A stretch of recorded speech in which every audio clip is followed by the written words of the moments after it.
So another layer of this financial landscape has to do with mortgage loans and race in America. The American Civil Liberties Union says one of the country's biggest investment banks, Morgan Stanley, has been violating civil rights laws. They've accused Morgan Stanley of racial discrimination in packaging these risky subprime mortgage loans into securities. Ben Hallman is a senior financial writer for the Huffington Post and joins me now to break this all down. Hey there, Ben. So the ACLU claims this is the first case of Main Street holding Wall Street accountable, but there have been lawsuits from the government and investors. Is this significant? Yeah, I think it is significant. I mean, as the ACLU says, this is the first case where private plaintiffs, in this case, a group of mostly, I believe, African-American plaintiffs in Detroit, have brought a lawsuit, a private action against one of the Wall Street investment banks. What they're saying that Morgan Stanley did here is basically pressure New Century, which was one of the biggest subprime mortgage lenders, into making loans with really, there's no other way to say it, really bad loans for the borrowers. These loans included super high interest rates. They included interest rates that were set to adjust. And often these loans were made without any verification of the borrower's income, meaning that there was no check to see whether the person could actually repay the loan. So this is sort of the predatory aspect of these loans. Talk about, Ben, I mean, the incentives that existed before to make predatory lending a reality. I mean, I guess I thought a lot of those issues have been cleared up. Well, you did. I mean, I think your previous chart showed very well exactly what happens during the securitization process. And what that shows is that there's no accountability. The institution that makes the loan, your local bank or your mortgage lender, doesn't hold on to it for very long. It sells it to Wall Street. Wall Street then takes it and packages it together with a whole bunch of other loans and sells it off to investors. So, and in each stage, those two entities, the mortgage lender and the Wall Street bank, make big profits. So there just simply wasn't much incentive for them to bother to check to see who they're making loans to or whether the person could afford them. And unfortunately, I think one of the legacies of the housing crisis is that we've seen that minority communities were targeted specifically. That's what this lawsuit alleges. That's what federal lawsuits against Bank of America that were settled, a federal lawsuit against Wells Fargo that was settled. That's what they allege. This was widespread. Yeah, certainly, that African Americans were disproportionately affected here by the subprime mortgage crisis. And of course, generations of wealth has been lost. Any idea, in your research, how people start to begin, to rebuild this wealth? Well, I mean, that's a great question. So as of about October 1st, homeowners held something like $650 billion in negative equity. That means that homeowners owe $650 billion more than their homes are worth. As many as 1 out of every 3 loans in the United States is underwater in this way. And it's really been a drag on the economy. It's been a drag on the economic recovery. I think it's been a drag on President Obama, who's been challenged on his economic stewardship. And in terms, at the very local level, in terms of families, I talk to them all the time. I mean, they're struggling. They don't know whether to spend money on a home repair, on a house that they feel like they don't really own, or whether to make that next mortgage payment, or maybe to simply walk away. And the consequences of walking away is bad for everybody. It hurts the neighborhood. It hurts property values around them.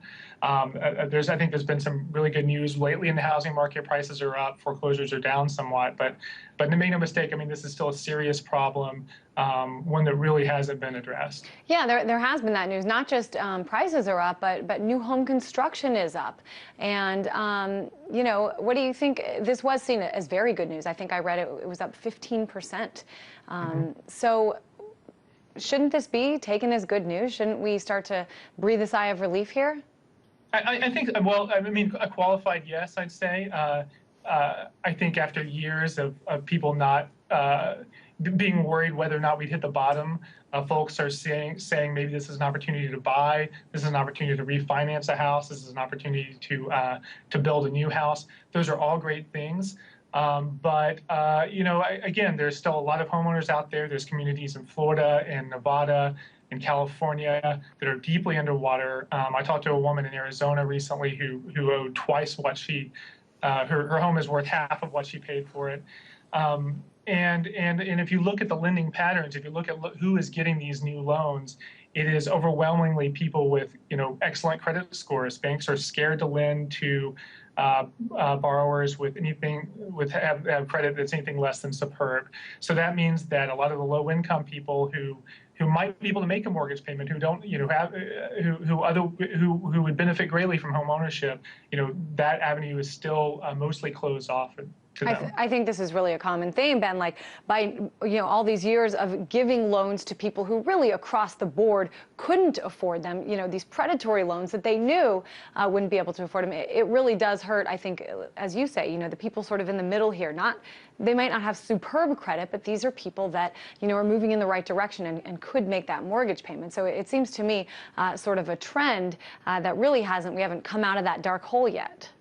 Right. Let's be clear. I mean, people borrowed money that should never have borrowed money. There were loans that were given that should never have been given, and there needed to be a correction. It makes perfect sense that in the wake of that banks would be more stringent. But I think there's a big fear that the pendulum has swung too far in the other direction, and now that it's virtually impossible. I mean, I've talked to people who have I've talked to people with the best credit imaginable, and it's taking them 90 days, 4 months to refinance a house, or to buy it, or to get out basically a basic simple home loan.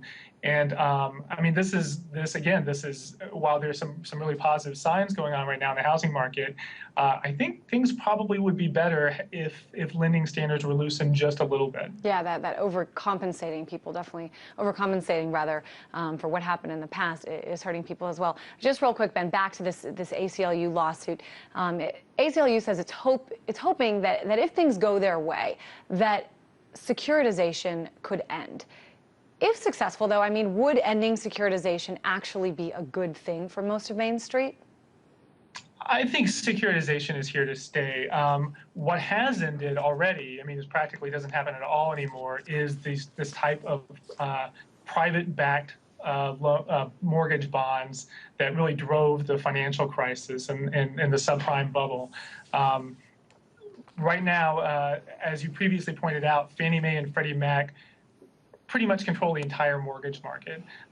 They buy or guarantee 9 out of 10 home loans made in the United States right now. And what they do with those loans is securitize them. They package them up in mortgage bonds, guarantee them. They promise to if there's a default, they promise to repay the investor that buys them. And they're propping up the housing market. I mean, they are pretty much the housing market. So until somebody comes up with a better idea or a better system, I think securitization is here to stay. And realistically, Fannie and Freddie's role in the housing market, even though they were bailed out and they owe taxpayers $140 billion, I think realistically they're here to stay as well. The government, the Congress, has not shown any real enthusiasm for figuring out what to do next. Certainly very interesting what we're seeing happen here. Just a few years ago, once seen as one of the greatest problems in this economic crisis, this mortgage lending is certainly turning around, at least as far as the banks who are giving these loans, raking in these big, huge profits. Thanks so much for coming in and breaking it down for us. This language sometimes can be a little confusing. Ben Hallman, senior financial writer for the Huffington Post. Thank you.